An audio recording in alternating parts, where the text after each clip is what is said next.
Baik, Assalamualaikum warahmatullahi wabarakatuh. Yang terhormat Ibu Dr. Haji Lia Uzliawati, SEMSI, selaku dosen pengampu mata kuliah teori akuntansi. Kali ini kami akan membahas mengenai modal kerja yang akan dipresentasikan oleh kelompok 5 dengan saya Muhammad Cindy Febiandika dan rekan saya Nisrina Aulia Pradita.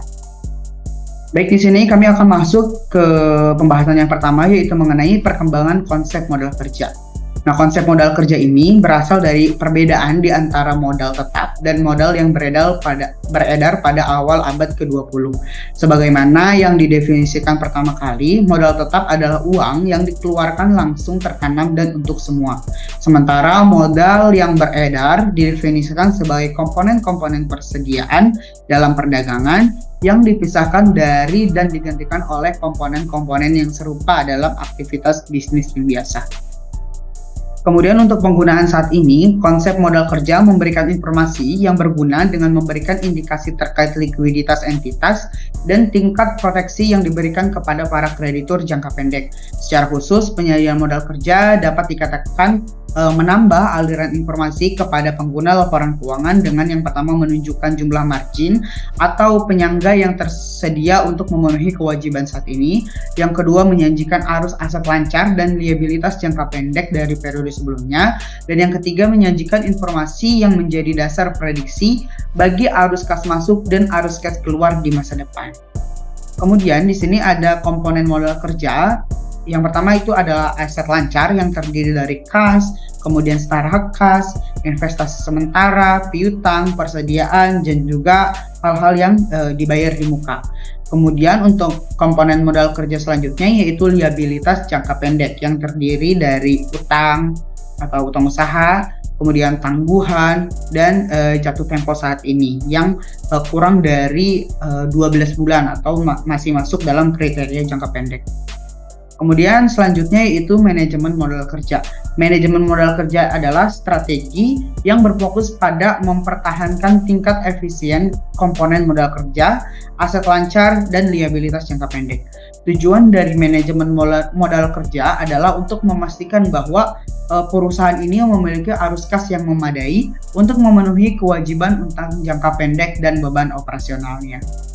Lalu selanjutnya ada kebutuhan modal kerja perusahaan dipengaruhi oleh faktor internal dan faktor eksternal sebagai berikut.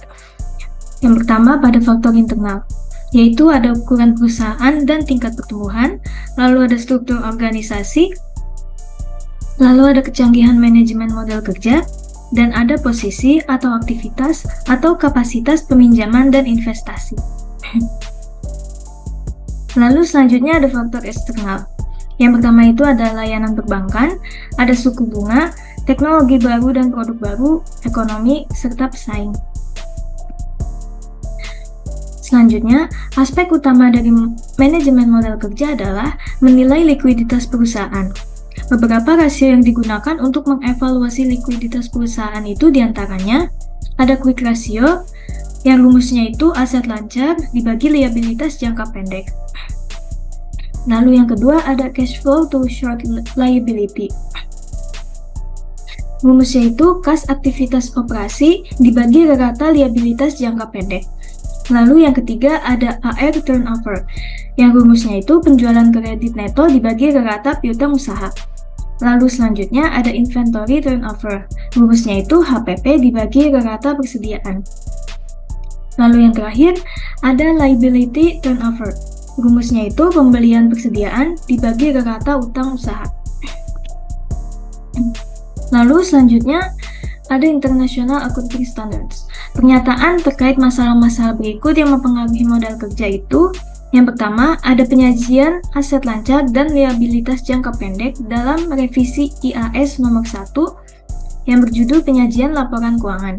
Lalu yang kedua, ada akuntansi untuk aset dan liabilitas keuangan dalam IAS nomor 39 yang berjudul Instrumen Keuangan, Pengakuan dan Pengukuran. Lalu yang terakhir, ada akuntansi untuk persediaan dalam revisi IAS nomor 2 yang berjudul Persediaan. IAS nomor 1. IAS nomor 1 awalnya memungkinkan perusahaan untuk menentukan apakah akan menyajikan aset lancar dan liabilitas jangka pendek secara terpisah atau tidak. IAS nomor 1 yang direvisi saat ini mengharuskan aset dan liabilitas untuk diklasifikasikan sebagai lancar atau tidak lancar dan jangka pendek atau jangka panjang kecuali jika penyajian likuiditas memberikan informasi yang lebih relevan. Lalu selanjutnya ada IAS nomor 2. IAS nomor 2 menyatakan bahwa tujuan pelaporan persediaan adalah menentukan jumlah biaya yang tepat untuk diakui sebagai aset dan diteruskan sampai pendapatan yang terkait diakui. Dewan menyatakan preferensi untuk metode penilaian persediaan dengan identifikasi khusus ketika komponen-komponen dipertukarkan atau diproduksi dan dipisahkan untuk proyek-proyek tertentu. Metode ini dipandang tidak tepat ketika terdapat komponen yang dipertukarkan dalam jumlah besar. Dalam kasus ini, IASB menyatakan preferensi baik untuk metode FIFO atau metode rata-rata tertimbang. Namun, LIFO adalah alternatif yang diizinkan. Dalam revisi IAS nomor 2, penggunaan LIFO tidak lagi diizinkan. IAS nomor 2 mengharuskan persediaan diturunkan nilainya ke nilai realisasi bersih atau nilai dasar berbasis komponen per komponen, tetapi memungkinkan penurunan nilai terjadi oleh kelompok produk yang serupa dalam situasi khusus. Proses ini bertolak belakang dengan GAAPAS, yang mana penurunan nilai biasanya ditentukan, baik berdasarkan komponen per komponen, kelompok, atau kategori. Selain itu, IAS nomor 2 memungkinkan pembalikan penurunan nilai persediaan sebelumnya untuk diakui di periode yang sama dengan penurunan nilai tersebut. Namun, setiap penurunan nilai persediaan dengan GAAPAS tidak dapat dibalik secara berurutan. Sekian presentasi dari kelompok kami, kelompok 5. Terima kasih. Wassalamualaikum warahmatullahi wabarakatuh.